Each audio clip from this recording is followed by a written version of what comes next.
Hello guys, ಈಗ already ನಿಮಗೆ ನಮ್ಮ ತಮ್ನೇಲ್ ನೋಡಿ ಇವತ್ತು ನಾನು ಯಾವ ವಿಡಿಯೋ ಬಗ್ಗೆ ಮಾತಾಡ್ತಿದ್ದೀನಿ ಅಂತ ನಿಮಗೆ ಕ್ಲೀನಾಗಿ ಅರ್ಥ ಆಗಿರುತ್ತೆ.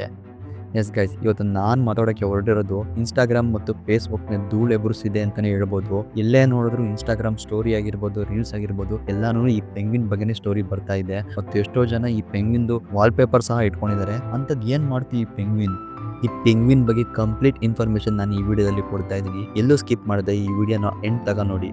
ಇನ್ನೂ ನಮ್ಮ ಚಾನಲ್ಗೆ ಯಾರ್ಯಾರು ಸಬ್ಸ್ಕ್ರೈಬ್ ಆಗಿಲ್ವೋ please do subscribe and let's enter into the video. Guys, 2007ನಲ್ಲಿ encounter at end of the world ಅನ್ನೋ ಒಂದು ಡಾಕ್ಯುಮೆಂಟರಿನ ಶೂಟ್ ಮಾಡ್ತಾ ಇರ್ತಾರೆ. ಈ ಡಾಕ್ಯುಮೆಂಟ್ರಿನ ಶೂಟ್ ಮಾಡ್ತಾ ಇದ್ದಿದ್ದು ವಾರ್ನರ್ ಹೆರ್ಝಾಗ್ ಅಂತ.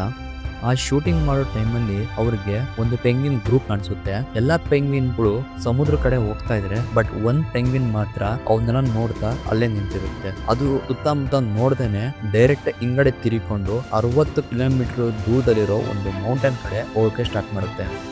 ಗೈಸ್, ಈ ವಿಡಿಯೋ ನಡೆದಿದ್ದು 2007ನಲ್ಲಿ, ಬಟ್ ಇತ್ತೀಚಿನ ದಿನಗಳಲ್ಲಿ ಇನ್ಸ್ಟಾಗ್ರಾಮ್ನಲ್ಲಿ ತುಂಬಾನೇ ವೈರಲ್ ಆಗ್ತಾ ಇದೆ.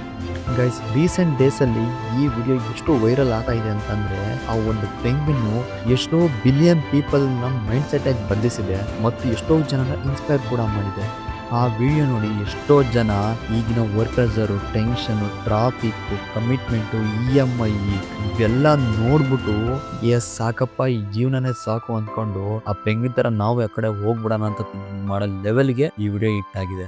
ತುಂಬಾ ಜನ ಆ ಪೆಂಗ್ವಿನ್ ವಿಡಿಯೋನ ಅವ್ರ ಲೈಫಿಗೆ ಯಾವ ಥರ ಬೇಕೋ ಆ ರೀತಿ ಕನೆಕ್ಟ್ ಮಾಡ್ಕೊತಾ ಇದ್ದಾರೆ.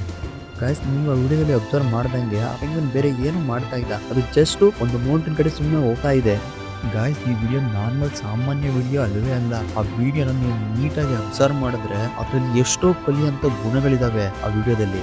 ಈ ಎಕ್ಸಾಂಪಲ್ ಒಂದು ಪೆಂಗ್ವಿನ್ ತಗೊಳ್ಳಿ. ಆ ಪೆಂಗ್ವಿನ್ ಯಾವಾಗಲೂ ಜೊತೆಗಿರಕ್ಕೆ ಇಷ್ಟಪಡ್ತಾ ಇರುತ್ತೆ. ಆದ್ರೆ ಅದನ್ನ ಒಂದು ಪೆಂಗ್ವಿನ್ ಯಾರ ಜೊತೆನೂ ಬೇಡ, ಯಾರ ಸಹವಾಸನೂ ಬೇಡ ಅಂತ ಅಂದ್ಕೊಂಡು ಅದು ಒಂದೇನೆ ನನ್ಗೆ ಹೆಂಗ್ ಬೇಕೋ ಹಂಗೆ ಬದುಕಬೇಕು, ನನ್ನ ಕಂಫರ್ಟ್ ಝೋನ್ ನಾನು ಇರಬೇಕು ಅಂತ ಡಿಸೈಡ್ ಮಾಡಿ ಅದಕ್ಕೆ ಹೆಂಗ್ ಬೇಕೋ ಹಂಗೆ ಬದುಕೋದಕ್ಕೆ ಹೋಗ್ತಾ ಇದೆ.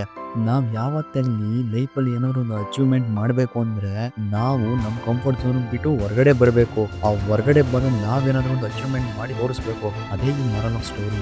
ಆದರೆ ಕರೆಕ್ಟಾಗಿ ನಾವು ಆ ಥರ ಇಲ್ಲ. ನಾವೇನು ಮಾಡ್ತಾ ಇದ್ದೀವಿ ಅಂದರೆ ಒಂದು ಸರ್ಕಲ್ ಥರ ರೊಟೇಷನ್ ಆಗ್ತಾನೇ ಇದ್ದೀವಿ. ಬೆಳಿಗ್ಗೆ ಅಷ್ಟೊತ್ತಿಗೆ ಎದ್ದೇಳ್ತಾ ಇದ್ದೀವಿ, ಅದೇ ಥರ ಕೆಲಸಕ್ಕೆ ಹೋಗ್ತಾ ಇದ್ದೀವಿ, ಅದೇ ಥರ ಟೈಮ್ ಸ್ಪೆಂಡ್ ಮಾಡ್ತಾ ಇದ್ದೀವಿ, ಅದೇ ಥರ ಊಟ ಮಾಡ್ತಾ ಇದ್ದೀವಿ, ಅದೇ ಥರ ಮಲ್ಕೊತಾ ಇದ್ದೀವಿ. ಬಿಟ್ಟು ಬೇರೆ ಏನು ಅಪ್ಡೇಟೇ ಆಗ್ತಾಯಿಲ್ಲ ಲೈಫಲ್ಲಿ. ನೀವು ಯಾವತ್ತಾದರೂ ಒಂದ್ಸರಿ ಆದರೂ ಅಬ್ಸರ್ವ್ ಮಾಡಿದ್ದೀರಾ, ಇವತ್ತು ನಾನು ಏನು ಮಾಡಿದೆ, ಇವತ್ತು ನನ್ನ ಲೈಫಲ್ಲಿ ಏನು ಅಚೀವ್ಮೆಂಟ್ ಮಾಡಿದೆ ಅಂತ ನಾವು ಯಾವತ್ತೂ ನಮಗೆ ಸಹ ನಾವು ಹೇಳ್ಕೊಂಡಿರಲ್ಲ. ಗೈಸ್, ಆ ಪೆಂಗ್ವಿನ್ ವಿಡಿಯೋ ಈಗ ನಿಮ್ಮ ಹತ್ರ ಬಂದಿದೆ ಅಂದರೆ ಇದನ್ನ ನೀವು ಅರ್ಥ ಮಾಡ್ಕೋಬೇಕು. ಏನಂತಂದರೆ ನಮ್ಮ ಲೈಫು ಬದಲಾಗುತ್ತೆ, ನನ್ನ ಲೈಫು ಬದಲಾಗೋ ಟೈಮ್ ಬಂದಿದೆ ಅಂತ ಅರ್ಥ. ಅದು ಬಿಟ್ಬಿಟ್ಟು ಏನೋ ನಾರ್ಮಲ್ ಆಗಿ ಸ್ಕ್ರೋಲ್ ಮಾಡಿ ಟ್ರೆಂಡಿಂಗ್ ಆಗ್ತಾ ಇದೆ ಅಂತ ಬಿಟ್ಬಿಡೋದಲ್ಲ. ಜಸ್ಟ್ ಒಂದು ಅನಿಮಲ್ ಅದ್ರ ಕಂಫರ್ಟ್ ಝೋನ್ ಬಿಟ್ಟು ಹೊರಗಡೆ ಬಂದು ಏನಾದರೂ ಒಂದು ಆಗುತ್ತೆ ಅಂತ ಒಂದು ಟ್ರೈ ಮಾಡ್ತಾ ಇದೆ ಅಂದರೆ ನಾವು ಹ್ಯೂಮನ್ ಬೀಯಿಂಗ್ಸ್ ನಮ್ಮ ಕೈಯಲ್ಲಿ ಯಾಕೆ ಆಗಲ್ಲ? ಈಗ ನಾವು ಯಾವ ಥರ ಯೋಚನೆ ಮಾಡ್ತೀವಿ ಅಂತಂದರೆ, ಒಂದು ಚಿಕ್ಕ ಪ್ರಾಬ್ಲಮ್ ಏನೋ ಒಂದು ದೊಡ್ಡ ಪ್ರಾಬ್ಲಮ್ ಥರ ಥಿಂಕ್ ಮಾಡ್ತೀವಿ. ಒಂದು ಮನೆ ಪ್ರಾಬ್ಲಮ್ ಆಗಿರ್ಬೋದು, ಗರ್ಲ್ಫ್ರೆಂಡ್ ಕೈ ಕೊಟ್ಟು ನನ್ನ ಕೈಯಲ್ಲಿ ಆಗಲ್ಲ ಅಂತ ಯಾವಾಗಲೂ ನಾವು ಗಿವ್ ಅಪ್ ಮಾಡ್ತಾನೆ ಇರ್ತೀವಿ. ನಮ್ಮ ಕಾನ್ಫಿಡೆನ್ಸ್ ಬಗ್ಗೆ ನಮಗೆ ಗೊತ್ತಿರಲ್ಲ. ನಿಮ್ಮ ಲೈಫಲ್ಲಿ ನಿಮಗೆ ಯಾವ ಕೆಲಸ ತುಂಬ ಇಷ್ಟ ಆ ಕೆಲಸ ನೀವು ಜಾಸ್ತಿ ಮಾಡೋಕ್ಕೆ ಟ್ರೈ ಮಾಡಿ. ಯಾಕಂದರೆ ಅದರಲ್ಲಿ ನಿಮ್ಮ ಸಕ್ಸಸ್ ಪರ್ಸೆಂಟು ಜಾಸ್ತಿ ಇರುತ್ತೆ. ಗೈಸ್, ಈ ವಿಡಿಯೋ ಬಗ್ಗೆ ನಿಮ್ಗೆ ಏನಂತ ಅನಿಸ್ತು ಅಂತ ನಿಮ್ಮ ಅನಿಸಿಕೆನ ಕಮೆಂಟ್ ಮುಖಾಂತರ ನಮಗೆ ತಿಳಿಸಿ. ಅದೇ ರೀತಿ ನಮ್ಮ ಸುತ್ತಮುತ್ತ ಇದೇ ಥರ ಟ್ರೆಂಡಿಂಗ್ ಟಾಪಿಕ್ ನಡೀತಿರೋ ವಿಷಯಗಳನ್ನ ತಿಳಿಸೋಕೆ ಕೆಲಸ ನಾನು ಮಾಡಿ. Stay tune. ಬೈ.